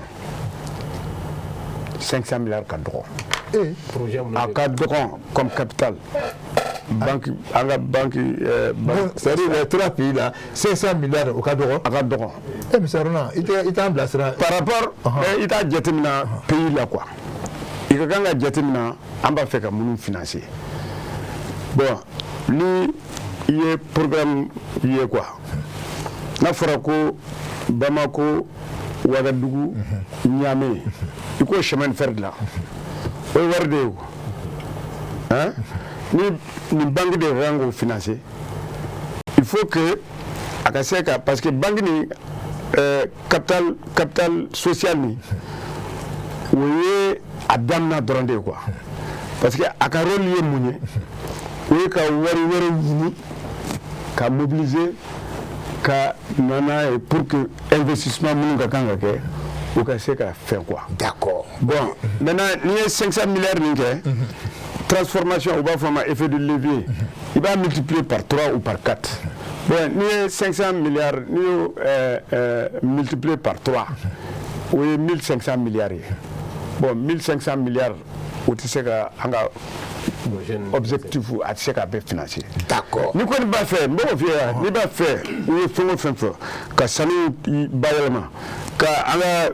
yiridenw k'o bayɛlɛma ka usine textile jɔ ka n'i y'o bɛɛ lajɛlen ne y'a jateminɛ ça fait 6600 milliards sur les 10 ans à venir 6600 milliards. On est 6600 milliards avec une banque, parce que banque fana capital social, au début à crédibilité renforcée quoi. Au début comment on appelle ça, la cotation, pour que ou que finance internationale ou que wari sama kana pour que investissement là quoi. Okay. Donc aux conditions on a, il faut que capital social initial à quoi. D'accord. Bon, en comparaison, BOAD c'est à peu près 1709 milliards. 1709 milliards. BIDC pour l'ensemble de la CEDEAO. On a 2 milliards 305 2305 milliards de francs CFA. olu ka capital social ye. Bon, donc ni an ka banque 500 milliards à côté de ces banques là, imagine-toi l'investisseur, il va aller où? Donc on a besoin de renforcer, il faut dire ça, on a besoin de renforcer le capital social au départ. D'accord. Monsieur Ndiaye, si c'est comme une question posée à l'Okuna, mon création de Fembe à Dadorola, à des fois bon, on a deux en banque. Donc au capital de 500 milliards. Monsieur Aruna Dadorola, ma voix en tant que c'est comme là. Bon, mais là, grossièrement comme ça, un capital de 1000 milliards au moins, c'est déjà bon. Ça, c'est vraiment au pif. Sans qu'on peut approfondir plus que ça. Mais il faut que faire quelque chose. Wori, anim na follow. Kelente. Mo? Wori, anim na follow. A kelente. Wari na follow. Abe na follow. Wori, papier de l'eau. Ni papier te, meilleur de l'eau. Ni te, seben de l'eau. Mais même de wari sebentia, même de wari banga, barka, na follow de ba barka. Il me dit que fait il n'a fallu dire il me dit comment on est bien babo kalaja il n'a fallu dire donc en bon français warira c'est pas l'argent, c'est l'argent. Il n'a fallu là c'est quoi? Richesse. Non, au début c'est ce que j'ai dit nga akuma bébé atebamanangana oui n'a fallu au début wari si bon maintenant ni banque créée, ni banque, comment on appelle, ni monnaie courante créée. À Dakar, à Damanalao, on est dandande, il n'a pas connu de dandande. Il y a ça. À follow, on be barami qui n'a pas soro. On be barami qui n'a pas soro. On va accompagner. À Flana, c'est ce qu'on appelle Magalou. Les valeurs refuges, c'est-à-dire nafolo amban dogo nafolo mkofe. Nous sanui, nous avons lithium, nous avons coton, etc. C'est pour ça qu'il faut ça. Nous les Africains, ils ont des capacités d'endettement illimitées. À Sabana, c'est la surveillance. Ni bon, et qui doit la dire na famille betaka. Parce que déjà on peut commencer à saboter. Bon, ni beaucoup de la domaine au bé. La surveillance, il n'y a rien de plus. Ok. Vous faites ça va de la fala. D'accord. Voilà. C'est obligatoire. D'accord. D'accord. Bado shuna autorité moi bado no nyebana bado na pêchement to mala. Donc voilà. Vous amena e fa fa compagnie. Donc création va passer à quoi bouchara de ya fa ma fu go loko wari re kun dwara kaba ka be marché la kaba tout. Bon, monsieur Ndiaye, c'est très important. OK. Wari l'argent c'est du papier, c'est du métal. Mais il faut le voir que Sanouni. Sanouni va en boulot. Mais Sanouni m'a pas élément. Sanouni pas élément ni au de warier. Dollar c'est même mot de là. Devise au c'est même mot de là. Ni bi ka ward là. Monsieur Ndiaye a fort. Ko kalo saba il veut nous sans quoi faire. Un 3 mois d'importation. Il faut qu'il y ait avoir officiel. Avoir officiel il y a ni nga ngabla war sur pas inkono. Pour la se ka fanga soro. Ngante banque d'investissement na ngam banque centrale. Parce que ni ward là quand on a 3 mois d'importation sans nous ou bien devises ou dollar ou yen ou euro ou dollar canadien en année on a wari nous se ka fali bien européen nous même bien européen pour les devises on y sans nous au loufla banque ban nous pebo de mara ku ka wari sema wala ya famia mais sans nous ba ele manene do avec faut de mako hors monétaire. Or pareil ça nous t'aide. Ça nous baille les manées. Raffinerie. Mais au colloque est mieux. Raffinerie ça va devenir farafina paix. Farafina paix. Raffinerie ça va devenir. Nous nous c'est qu'au ça nous baille les manées là. Flabé Afrique du Sud qui est le Ghana. Ghana ta est quoi ça na quoi. Mais Ghana des follow et ça nous voit la farafina. Afrique du Sud est flana. Oh on est Burkina et ça va nan. Mais si c'est la raffinerie de l'an, en Niger, ni la Guinée, ni Côte d'Ivoire, ni Sénégal, raffinerie sous-régionale. Oh, mais c'est quoi? nafolo ko dɔrɔn de don ani technicité parce que sisan an bɛ k'an ka sanu bɔ a ma bayɛlɛma donc sanu da yɛrɛ dɔnnen tɛ o parce que mais n'a bayɛlɛmana yan fɛn fɛn bɛ bɔ o bɛ dɔn et puis n'an bɛ fɛ ka min feere an b'o feere mais sanu a bɛ ka se dollar ba 5,000 ma 5,000 dollars once ye 31,1 grammes de alors que an ka sanu bɛ bɔ sɔngɔ min na yan a bɛ dollar 500 jukɔrɔ n'a bɛ feere dollar 1,000 de mais anw tɛ taa feere o minnu b'a bɔ olu de bɛ taa feere an n'olu de jɛlen don mais n'an y'a bayɛlɛma yan an b'a dɔn an yɔrɔ ye min ye an b'o ta kɛ n'a ka d'an ye an b'an ka wari garanti n'a ye n'an bɛ fɛ k'a feere an b'a feere mais an t'a di mɔgɔ ma mɔgɔ ka taa feere an ye parce que ni i y'a di mɔgɔ ma a ka taa feere e t'a dɔn min bɔra a taara feere n'a k'i ma ko tɔnɔ ma sɔrɔ a la i bɛ mun fɔ i tɛ se ka foyi fɔ o n'a ɲɔgɔnna ye donc a ye min fɔ et l'argent la monnaie a pouvoir libératoire à valeur légale et pouvoir libératoire o kɔrɔ n'an ye 200 bɔ k'a da yan sisan k'an bɛ taa ji buteli 5 san ni ji buteli fitinin ninnu bitigitigi a b'a minɛ barisa a dalen bɛ warisoba in min y'a fɔ ko nin ye 200 ye ko a bɛ 200 fɛn de sɔrɔ 200 o de sɛbɛnnen bɛ a ka bitiginin na papiyeni na ale de b'a f'i ɲɛna fɛn sɔngɔ ye nin ye mais n'i ye wari d'a ma ou bien a bɛ warimisɛn segin ma ou bien a b'a fɔ ko dɔ fara a kan mais parce que i bɛ min d'a ma a b'a se k'a minɛ mais jamana dɔw bɛ yen n'i ye wari di mɔgɔw ma u t'a minɛ o u b'a fɔ k'u dalen t'a la k'i kana ni fɛn wɛrɛ ye u bɛ min se k'a minɛ ni min ye parce que u dalen tɛ u ka bangesoba dalakan na mais e m'a jamana dɔw ye u bɛ buruwɛti kɛ ka taa buru san buruwɛti fa wari biye la ka taa buru san barisa valeur tɛ wari biye in na donc monsieur Ndiaye y'a essayé k'o de ɲɛf'i ɲɛna ko wari ni nafolo tɛ kelen ye ko nafolo de bɛ wari sinsin bon donc sanu o de ye nafolo yɛrɛ ye dollar tun ye wari de ye fɔlɔ n'i ye dollar di i bɛ se ka sanu sɔrɔ n'i ye sanu di i bɛ se ka dollar sɔrɔ mais américains y'o kɛ ka diɲɛ mara mais don min na tubabuw murutira ko non ko bon aw ka wari filɛ nin ye a y'a minɛ aw ka sanu na ma sanu tun tɛ américains bolo ko an y'a dabila parce que a sanu t'u bolo sanu m'anw bolo mais sanu bɛ ban de mais n'i ye sanu bɔ i b'a bayɛlɛma de fana i y'a faamuya bon n'i ye wari dilan fɛn fila de bɛ yen monsieur le ministre y'a fɔ taux de change n'i y'a mɛn ko taux de change o kɔrɔ ko dollar kelen par exemple o bɛ bɛn CFA 120 ma o ye taux de change ye du CFA au dollar i y'a faamuya donc e ye wari min fɔ n'an bɛɛ y'a photo ye ni mɔgɔw ko min y'an ka wari kura ye ni présidence yɛrɛ site ye démenti kɛ merci an k'o fɔ k'a gɛlɛya Kuluba ye démenti kɛ dɛ voilà ko olu t'a kalama wa tiɲɛ tɛ fana c'est vrai merci wari ma dilan ko Sahel wari tɛ yen wari ma dilan wari kura ma dilan an bɛ CFA de la sa f'u y'a fɔ ko un Sahel ça fait 1200 francs CFA exactement donc présidence ko tiɲɛ tɛ merci donc a tɛ tɛmɛ o kan voilà donc ne ɲɛna kuma wɛrɛ kɔni to kɔfɛ voilà minnu ye ne ɲininka n ye présidence papier de c'u ma d'accord donc pour 500 milliards non d'accord parce que wari in bɛ dilan cogoya jumɛn parce que ne ko de n ko maliyɛnw ne ko de fɔ mɔgɔ man kan ka wariko kuma fɔ anw ɲɛna o ka bɔ ka don wariko la o parce que an bɔra CFA la ka tila ka don a la n ko tuguni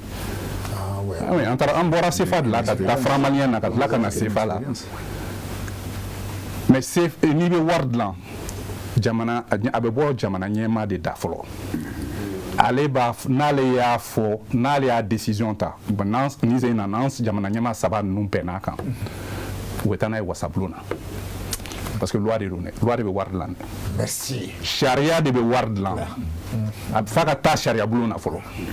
donc a tɛ se ka dilan ka sɔrɔ sariya bulon mɔgɔw ma jɛn n'a ye dɛ ni jamana ɲɛmaaw y'a décider a bɛ taa sariya bulon na a bɛ kɛ loi ye n'a kɛra loi ye banquesoba in fana bɛ kɛ loi de ye o fana bɛ dilan banque centrale in bɛ dilan ni loi de ye monsieur le ministre y'a fɔ cogoya min na labɛn minnu bɛ kɛ pour que ka se ka wari bɛ fɛn sɛmɛ min na jukɔrɔma tintin ni fɛn minnu ye wari kundama bɛna kɛ min ye min bɛ kɛ k'a garanti o bɛɛ baaraw de bɛ kɛ fɔlɔ yanni o ka kɛ donc mɔgɔ tɛ se ka non a bɛ se ka kɛ parce que an bɛ fɛn dɔ de kɔnɔ traité de l'UEMOA o de y'an ka sariya ye min bɛ anw jamana 8 an ni Faransi cɛ CFA ko la n'o ye CFA kundama ye a bɛ fɔ o ma ko traité de coopération monétaire de l'Union monétaire ouest africaine o de ye sariya ye clause de sortie b'a la o n'an ko k'an bɛ bɔ sariya de b'o fana la donc an bɛ ladili de kɛ k'a fɔ bon an bɛ fɛ ka bɔ i n'a fɔ an bɔra CEDEAO la cogoya min transition bɛ kɛ donc wari ni fɛn minnu bɛ kɛ fɔ ka bɛn bɛ k'a la négociation sigi ka fɔ de bɛ kɛ an bɛ bɔ donc n'an bɛ fɛ ka min kɛ o kɔfɛ an b'o kɛ donc mais a tɛ se ka improviser ten ka fɛnw kɛ mais c'est une décision politique donc prise au niveau au sommet de l'État approuvée par le Parlement et ensuite mise en œuvre bon et laban ye min ye avoir officiel n tun y'a ɲɛfɔ wari kan ka garanti de n y'a ɲɛf'i ɲɛna n ko wari jasilen bɛ yen wari girin bɛ yen munna mɔgɔw bɛ boli dollar nɔfɛ mais wari jasilen et puis ani wari juma wari girinma wari jasilen munna wari jasilen n t'a fɔ wari fɛgɛman ani wari girinma an ka fɔ ten bɛɛ kelen ne bɔra Ghana o don in na bɛɛ kelen n'i taara Ghana sugu la i ni CFA bɛ taa i ni dollar bɛ taa u b'a minɛ o b'a fila bɛɛ minɛ n'i taara ni CFA ye Ghana suguba la u b'i ka wari minɛ mais est-ce que ni Ghana wari bɔra ka na yan suguba la mɔgɔ b'a minɛ non hali an t'a filɛ bon Nigeria ni CFA taara ye Cameroun wari bɛ taa ye Benin wari bɛ taa ye CFA yɛrɛ fanba bɛ Nigeria de bien vrai k'u ka wari bɛ ka fanga sɔrɔ sisan mais u bɛ CFA minɛ mais olu ka wari tɛ minɛ anw ka jamana ninnu si la pourquoi voilà parce que olu dalen b'an ka wari la mais an dalen t'olu ka wari la ne bɛ dan o ma o dɔrɔn de don Bakari ni tun nɔrɔ la maa tɛna sɔn ka don wari ye danaya ko dɔrɔn de n'a fɔra i ɲɛna ko monnaie fiduciaire monsieur le ministre a kun tɛ bien ni pièce min b'i kun fiduciaire a bɛ bɔ latin de la ko fiducia ça veut dire confiance danaya o de la n b'a fɔ n ko mɔgɔw kana fara wariko kuma in n'u tɛ min ɲɛdɔn u kana u da don a la jamana ko de don c'est sensible c'est complexe ni jamana an ka tugu jamana ɲɛmaw kɔ n'olu taara yɔrɔ min na an bɛ taa yen mais an kana fɛnw fɔ an ye kun fɛ ten wariko la a man ɲi parce que ni danaya bɔra an kan an bɛ fɛn caman sɔrɔ an tɛ se k'o sɔrɔ bilen parce que mɔgɔw dalen b'an na halisa mais ni kuma lankolonw bɔra ni kuma sugu dɔw bɔra minnu sinsinnen tɛ a bɛ na ni gɛlɛya ye nafoloko la d'accord Bakari Dawuda ok o b'a to Dawuda n bɛ ɲininkali min tɛnku i la o ye parce que an ka bɔli min bɛ ka fɔ a dun yirala k'a fɔ ko jamana saba in filɛ nin ye ko sɔrɔ nasira la ko u bɔgɔ ka fɛgɛn dɔɔni mɔgɔ dɔw ka fɔ la sɔrɔ nasira la nka ni aw k'an bɛ nafolo créer bi an dun b'a dɔn CFA Faransi de kɛlen don k'o garanti n'an ko an bɛ bɔ CFA la bi ayiwa anw bɛna se ka garanti ni sira jumɛn wariko kura nasira la Bakari n diya kuma latigɛ i kɔrɔ bien que jaabili dɔ fɛngɛra bon e ka essayer ka voir i y'a fɔ ma a garanti ko ni mun bɛ sen na ni ɲininkali faamuya n'a fɔra ko jamana saba in bɔgɔ ka fiɲɛ n'i ye jamana UEMOA ta an ye jamana 8 de n'i y'an tugu ɲɔgɔn kɔ sɔrɔ sira kan an bɛ sabanan ani naaninan na donc an n'an jɛɲɔgɔnw ɲɔgɔn cɛ an bɛ cɛmancɛ la Côte d'Ivoire fɔlɔ ye Sénégal ye filanan ye Mali ye sabanan ye Burkina ye naaninan ye o kɔrɔ ye min ye i bɛ nafa sɔrɔ i bɛ sɔrɔ min labɔ san kɔnɔ n'a bɛ fɔ a ma ko PIB i ye nafa monsieur Ndiaye ka kuma sera a ma ko wari ni nafolo tɛ kelen an bɛ nafolo hakɛya min labɔ san kɔnɔ n'o y'an yɛrɛ ta ye an ka poids mesuré n'o ye Mali bɛ sabanan na Burkina bɛ naaninan na Niger ka yɔrɔ ka jan dɔɔnin donc o ni wariko tɛ ɲɔgɔn sira la kosɛbɛ bari jamanaw fana bɛ yen mun bɔgɔ ka fiɲɛ n'aw ye u ka wari b'u bolo jamana jumɛn bɛ Gambie a ka ca mun bɔgɔ ka ca mun bɔgɔ ka fɛgɛ n'a ye ka fɔ ka taa ka na u ka wari b'u bolo jamanaw bɛ yen fana minnu ka girin n'aw ye u ni mɔgɔ wɛrɛw jɛnnen don wari wɛrɛw la jamana dɔ bɛ mun ka girin n'an ye mais an bɛ CFA kan o jamana jumɛn de ye. n bɛ nalen o ne ko n'i ye Faransi ta n'i ye Faransi ta a ka girin n'a ye sɔrɔ sira kan mais ani jamana wɛrɛw jɛnnen don u bɛɛ jɛnnen don nafolo kelen na quoi. euro la o jamana 20 de don. jamana 20 jɛnnen don jamana 20 ta Faransi ta u bɛɛ jɛnnen don jamana kelen na anw mɔgɔ jamana 8 an jɛnnen don fɛn kelen na wari kelen na. a bakuruba fɛnba yɛrɛ ye min ye. n'i ye i ka wari si sen kan i sago kan ka k'a la CFA la o dafalen tɛ an sago tɛ CFA la bari CFA labolilen don ni sariya min ye n'o ye politique monétaire ye o politique monétaire nin na a jiralen don ko BCEAO ka mun kɛ BCEAO k'i janto ko sɔngɔ kana yɛlɛ kosɛbɛ BCEAO sinsinnen don o kan kosɛbɛ mais wari ka kɔlɔsili ka kɛ yalima an ka jamanaw u mako bɛ nafolo la ka baara kologirinw kɛ k'an layiriwa nafolo kan ka bila an ka niveau la o bila basigilen tɛ BCEAO kɔnɔ o ye kelen donc filanan misinja yi da sera ma jamana dɔw taara u mago tɛ wari min na u kɛlen ka feere kɛ kɔ kan u ka réserve monétaire min bɛ BCEAO la a fɔra k'i ka ta kalo 3 ka taa kalo 6 la k'i ko mara walasa i ka fɛn garanti i ka feere garanti i ka sɔrɔ yɛrɛ garanti dɔw ka nafolo maralen taara fɔ kalo 11 a ma labɔ ka d'u ma pour k'u ka jamana baara donc o ye défaut ye ne ma sɔn ni min ye BCEAO ka baara cogo la. voilà ne b'a fɛ il faut rentrer en profondeur mais ne ka ɲininkaliw kɛ o jamana jumɛn de ye ka ko k'a ta fo ka taa jamana jumɛn de b'o ye. ayi u bɛ nalen o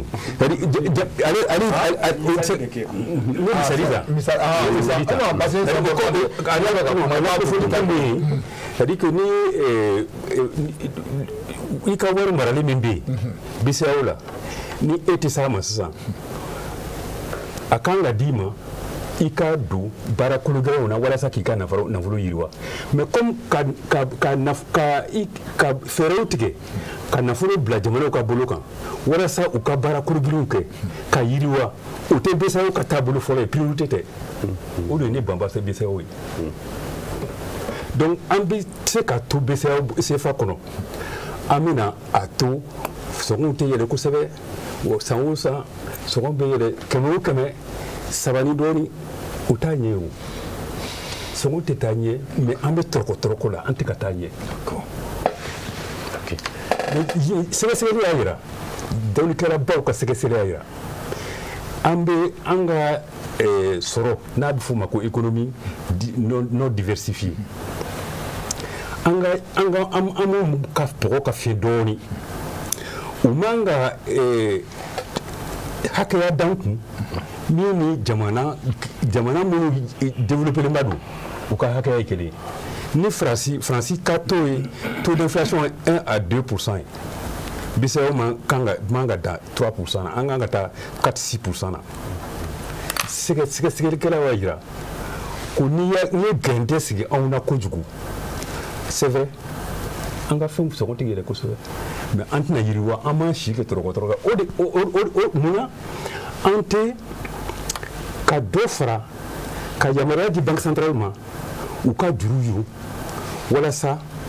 jamana cakɛdaw u ka juru sɔrɔ juru kuntagalajan sɔrɔ da ɲɔgɔn na ka jamana yiriwa o ye kun ye min b'a to ne b'a fɛ ne hakilina yɛrɛ o ye an ka bɔ CFA la an k'an ka monnaie tigi n'a kɛra fana n'i ka kuma de jaabi sisan a bɛ garanti ni mun ye a bɛ garanti ni fɛn fɔlɔ mun ye jamana saba in comme monsieur Ɲangi y'a fɔ cogo min na monsieur le ministre y'a fɔ cogo min na n delila k'a fɔ a ka fɛn fɛnɛ kan yan an bɛ se ka bɔ mais a bɛ labɛn wari tɛ bɔ kun fɛ i b'a labɛn dugu yɛrɛ fɛnɛ na i tɛ girin k'a kɛ i tɛ dabaya kɛ n bɛna bɔ c'est trop sérieux, c'est trop sensible. D'accord. Mais n'i bɛ bɔ i b'a garanti ni mun ye i b'a garanti i bɛ nafolo kɔ ka nafolo jamana saba nin kan ka kɔ ka nafolo baden ɲini fɔlɔ o ye mun ye o ye dolari ye o ye euro ye o ye yuan ye chinois ka wari ko caman ɲini min b'a to ni gɛlɛya nana u ka kalo saba k'a daminɛ kalo saba ka taa kalo 6 la u ka se ka u diyaɲɛfɛnw labɔ kɔ kan ka na u bɛ san ni fɛn min u bɛ sara ni fɛn min ye u wari ka sɔrɔ u bolo réserve en devise o ye kelen filanan an bɛna kuma di ma wala kana u fa kuma fɔ quoi kana i bɛ don to an bɛna kuma di ni ala sɔnna ok monsieur le ministre o ɲininkali kelen bɛna tɛnku fana la donc komi a yiralen bɛ k'a fɔ ni jamana saba in sɔrɔ na sera ka k'u bɔgɔ ka fɛgɛn dɔɔnin nka wariko kuma in bɔli min bɛ sɛnɛ se n'a bɔra parce que CFA min bɛ Faransi de b'a garanti ale de b'a dilan donc an ta bɛna kɛ cogo jumɛn a bɛ dilan cogo di ani a bɛ garanti cogo di. bon ne ka faamuyali la d'abord Faransi ka garanti n'i y'a sɛgɛsɛgɛ a bɛ komi kuma dɔrɔn de dɔn quoi. cogo jumɛn. parce que i bɛ CFA histoire bɛɛ lajɛ ka sɛgɛsɛgɛ garanti ma deli ka jouer quoi. i y'a faamu mais komi danaya bɛ u ka garanti la donc a bɛ fɛn quoi et puis u ka influence fana b'a to ni an ka kan ka sira dɔ tagama sisan pour que garanti ka jouer olu ka influence b'a kɛ o sira tɛ kɛ quoi donc olu b'a influencer pour que garanti nin kana jouer jamais quoi donc c'est symbolique n b'a fɛ ko comme ko Bissau ka réserve tonnen bɛ yen. Voilà, c'est-à-dire que ni a jate sisan les 3 pays parce que AES débat concerné bibina sur la base des chiffres de 2024 en réserve avec ce qu'à plus de 3 mois garanti quoi. Plus de 3 mois. Avec Carlos Sabasan parce que normalement d'après le FMI expert ou quoi, c'est entre 3 et 6 mois aux couvertures de feu. Parce que il y a wari quoi, aka fanga, avec dépend ni importation, ani ika juru sarali, imako be devise mununa, ou ka seka kibolo, ika seka sara quoi. Nika jugu ni banque monnaie créera ama se ka importation saraka ayo bena ndeboué quoi donc critère fort kadon ni pays be se ka monnaie créer voilà kana monnaie créer oyo yere do quoi bon maintenant ni an ka exportation naje quoi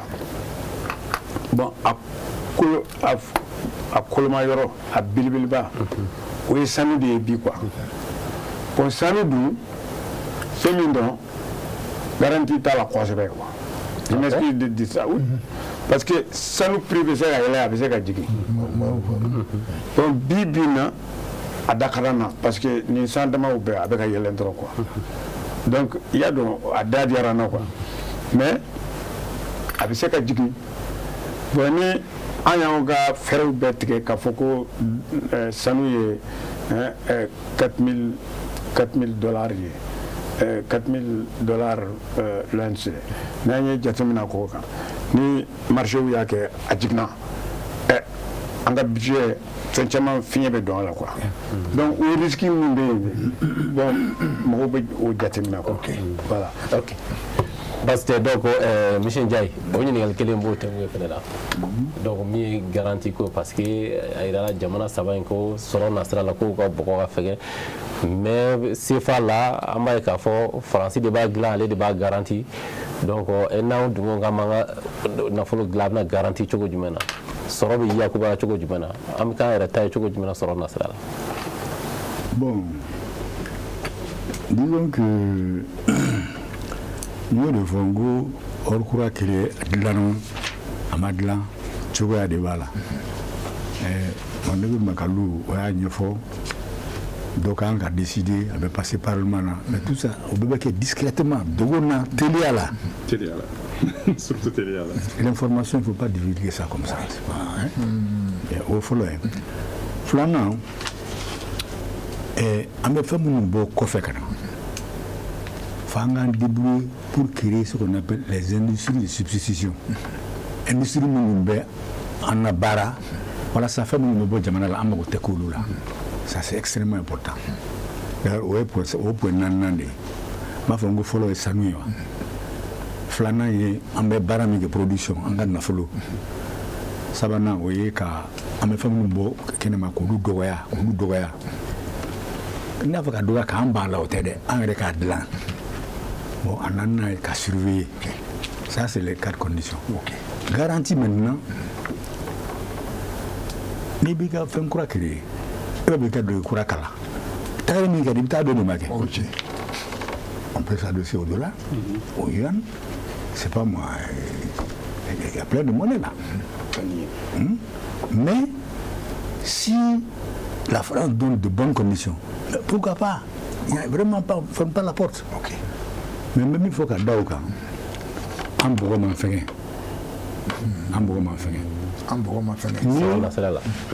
la banque, comment on appelle, d'investissement de la Confédération, on va dire la Tchougoumina. C'est une banque, banque là. Il n'y a pas de problème. Exactement. Mais est-ce que nous menaçons? Ah non, fais ça. Tu vas aller là. Négociation, voilà. Et puis intérêt quoi de voilà. On va dire mieux que ça. Ma diabini qui capital cola. Monsieur Damien faut capital pour une fois je suis pas d'accord avec Médicien. Je pense que 500 milliards de politique. Barça, il y a 500 milliards Jamana Saba capital et fin et BOAD 1800 milliards Jamana Chigi, BIDC 2300 milliards Jamana Tanfla. Donc tu es dans une fourchette entre 400 milliards et 700 milliards. Donc je pense que 500 milliards, on est dans la moyenne. Mais maintenant, ce que M. Ndiaye vient de dire, le capital, c'est le capital initial. Au Koroko, à Bedam Neninde, Banque Massi Sengan Follow. Texte de Tara, Yamaria dira voilà sa banque qui a créé, statut approbation. Conseil d'administration menacé, chaque pays va avoir 2 administrateurs. Mission fora, même un statut qu'à l'enfolo, donc c'est des ressources souveraines. Au Koroko, on a Jamano de Kawarni, mais Jamano du mais. On a Jamana Saba, mais vous savez à Daele, fonds souverain arabes, fonds souverain africain, fonds souverain des BRICS. Ani chinois vous savez comment, ani indien vous savez comment, ani russe vous savez comment, ani arabe vous savez comment. Dans les mêmes nous dans les mêmes en au bout de ces cadeaux. Mais en crève diamant, na en nous benala, au fond de ces cadeaux, Banque africaine de développement de ces cadeaux, pour un groupe de ces cadeaux. Mais au dépend, la ligne politique n'a pas été définie encore. Jamana ça va être aux décisions tabassa, au lieu de la banque d'eau. On dit que nous faire la baraque au foyer, on peut faire la baraque au foyer. Donc de 500, c'est la capitale yélen katemoukan. Mais et puis fana marché financier obé. Na une notation que nous a ira la foko banque tabolo kain. Comme nous ba kono mo la driudo nous c'est banque barado ko politique barado ko et technicité ni contrôle bala gouvernance ambe marabe ke tugana nous ko sensene no am c'est la notation ni mansoro o bato ambe juru soro dan romana ni ye juru soro dan romana ka musaka inke na tona bunyara mais abe ede nafa basa bibina anga jamana be juruta de mais anga suguba robe ko marché financier et monétaire jamana chidi ni le CFA là janvier kalo les follow nina fo novembre kalo les bisaba juste 1er janvier 2025 au 30 novembre 2025 oui 111 milliards de juruta milliards batan kele ani keme ani tan kele jamana shegi nyo de juruta jamana shegi farale nyonga bɛ se k'a fɔ ɲɛna jamana kelen-kelen bɛɛ ye min ta Côte d'Ivoire de ka juru ka ca ni bɛɛ ta ye donc o kɔrɔ ko n ye min fɔ musakaw de ka ca ni sɔrɔ ye mais o tɛ kojugu ye o a bɛ dépend de est-ce que i bɛna kɛ ka sara dɔrɔn de kɛ ou est-ce que i bɛna kɛ ka mobiliw de san ou bien i bɛna baara ɲɛnamani de kɛ i bɛna courant de di mɔgɔw ma i bɛna to i bɛ fɛnw de baaraw de kɛ min bɛ jamana lataa ɲɛ jamana ka sɔrɔ bugun ou bien i bɛna don avion présidentiel de la ou bien i bɛna don fɛn dɔ la min tɛna jamana nafa bon ou bien i bɛna palais kura de jɔ bon o n'a ɲɔgɔnnaw de don quoi i bɛ wari don min na o de don o n'a b'i nafa maintenant diɲɛ kɔnɔ jamana 202 de bɛ yen mais Nations Unies yɛrɛ kɔnɔ jamana 193 de bɛ yen wari 160 de bɛ diɲɛ kɔnɔ 160 monnaies dans le monde 40 bɛ farafinna wari 160 de bɛ diɲɛ kɔnɔ 40 bɛ farafinna jamana 54 o la i b'a ye fana ko jamana 12 bɛ diɲɛ kɔnɔ u yɛrɛ ka wari t'u bolo u ka wari t'u bolo u ka wari ye mun ye dollar jamana dɔw fana caman bɛ yen dollar ni u ka wari de bɛ circuler i n'a fɔ Congo Kinshasa Zimbabwe o wari 2 bɛ circuler o tɛ jamana 12 in fɛ dɛ o nin ye jamana 12 in u ka banque centrale bɛ marché ni dollar de ye foyi wɛrɛ 12 diɲɛ kɔnɔ mais généralement jamana fitininw de don minnu tourisme exportation kɛ kosɛbɛ ani tourisme bon n'i y'a ye jamana 60 de bɛ diɲɛ kɔnɔ minnu ka wari dunnen bɛ wari wɛrɛ la donc wari in fɛn bɛɛ de bɛ sara i b'i a lajɛ de i bɛ fɛ ka min kɛ kɔlɔlɔ b'a la wa est-ce que a kɔlɔlɔ ka bon n'a nafa ye ou bien nafa de ka bon ni kɔlɔlɔ ye mais min b'i nafa i bɛ taa n'o sira de ye banque centrale bɛ laban n'o ye a fɔra ko an ka réserve BCEAO ye communiqué kɛ dɔgɔkun tɛmɛnen ko an ka réserve de change kalo tɛmɛnen novembre in na kalo 6 ɲɔgɔnna de don donc sanu min b'u bolo ani devise minnu b'u bolo k'a bɛ kalo 6 importation k'a bɛ se k'o de couvert dɔgɔkun tɛmɛnen don mais sisan gouvernance instance de b'a la mais jɔn de bɛ décision ta CFA ko in na BCEAO instance de décision est jɔn ye c'est la conférence des chefs d'État et de gouvernement o ye jɔn ye o y'an ka jamana ɲɛmaaw de ye o jamana 8 jamana ɲɛmaaw de bɛ sigi Faransi président tɛ sigi o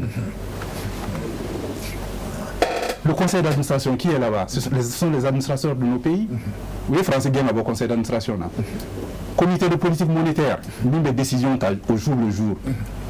an ka nin kɛ an ka taux bila yan an ka nin fɛn ninnu ce sont les experts africains mais il y a un expert indépendant qui peut être de la France mais a fanba ye an yɛrɛ de ka mɔgɔw ye mais ni vision stratégique tɛ mɔgɔ min na mɔgɔ tɛ n'i ka jamana dilan i ye o c'est à nous d'entreprendre k'a lajɛ juru sɔngɔ bɛ se ka jigin an ka jamana kɔnɔ cogoya jumɛn a bɛ se ka bila kuntarajan na cogoya min na pour que ka se ka jamana financer parce que ministère des ministres min fɔ stabilité des prix de 1 à 3%. O fixer les mais c'est dogmatique mais ne yɛrɛ ɲɛna c'est pas réaliste parce que anw tɛ se ka kɛ 1 à 3% na et puis européens ka kɛ 2% na américains an ka besoin tɛ kelen ye o fɛn bɛɛ b'olu bara foyi t'anw bara on doit tout financer notre chemin de fer l'énergie d'abord énergie courant ko in de a bɛɛ daminɛ n'o de importation a fɔra an bɛ jamana minnu ka wari ka fɛgɛ jamana dɔw bɛ yen firi la parce que wari tun tɛ farni u tɛ farni dilan u bɛ farni de san kɔfɛ farni de y'u ka dumuni ye arabu jamana ninnu bɛɛ mais ni devise in ka farni san kɔfɛ mais jamanaw bɛ firi an bɛ fɛn min san kɔfɛ ni fɛn bɛɛ o ye mun ye taji sɔngɔ bɛ mun na dollar mais an b'a san ni mun ye an b'a san ni CFA de ye an ka taji an b'a san ni CFA de ye donc kɔlɔlɔ t'an kan gɛlɛya wɛrɛ bɛ se ka k'an kan taji ko la mais sanni ko tɛ. Vraiment Boubacar donc a ye mun fɔ techniciens nana waati mun dira ma ko a sera donc vraiment i b'a dɔn nin tɛna dan nin dɔrɔn ma voilà donc voilà caman tun bɛ yen mais b'a la a tɛna dan nin dɔrɔn ma la porte est ouverte pour tout le monde. Ne tun b'a fɛ dɔrɔn ka fɛn fɔ parce que donc ko waati sera. Parce que c'est-à-dire que ale ye CFA garantie ko min fɔ a problème bɛ yɔrɔ min na o ye non seulement garantie ko in ani le fait que se soit arrimé sur l'euro. D'accord. À un taux fixe. C'est ça le problème. Tant que tu ne changes pas à ce niveau-là, la politique monétaire, la flexibilité à tout boulot, quoi. Merci beaucoup, monsieur le ministre. Daouda Moussa Kone, vraiment, Amadou Atena dans le drama, Dona Natala, Amena Awele Keneka, donc Wati Moudrama Sira, merci beaucoup. Donc, monsieur Aruna, vraiment, merci beaucoup. La porte est ouverte à tout moment. Monsieur Ndiaye, comme d'habitude, bon, Magalou, vraiment, merci beaucoup. Donc, merci. Mohamed Demeka, Mohamed Demeka, Brando Wambolo, direction générale, Chirifula, Amboufo Kana. La réalisation, vraiment félicitations, merci beaucoup. Donc, Ami Boy, Traoré Mamadou Mouri, Amalefo, Samdjema Amaninako, Madeleine Diallo Amaninako, Babachi Amalefo, Amadou Djadje Sangare Ser Amaninako, Bemba Keita National Amaninako, le patriarche de Kangaba, Mouye Mamadou Namaketa, Abou Dotro Hipodro Amaninako, Mouye Baga police de Bougouni, Ani Bagari Djara, la police de Kadjana. Donc, Kakuma Koucheni Djoem. Bonne année et heureuse. Merci beaucoup. Voilà. Donc, 2025, Inch'Allah. merci beaucoup. Donc, à Koucheni Djoem, Ousmane Chérif Madan Adra, Karamo Ami Fouy Kademela. Vraiment, merci beaucoup. Ni Alamanga Djoairana, Dimanche Wera, Amignon Sra Kenega. Technicien Baranyena, merci. Akabe Dimanche.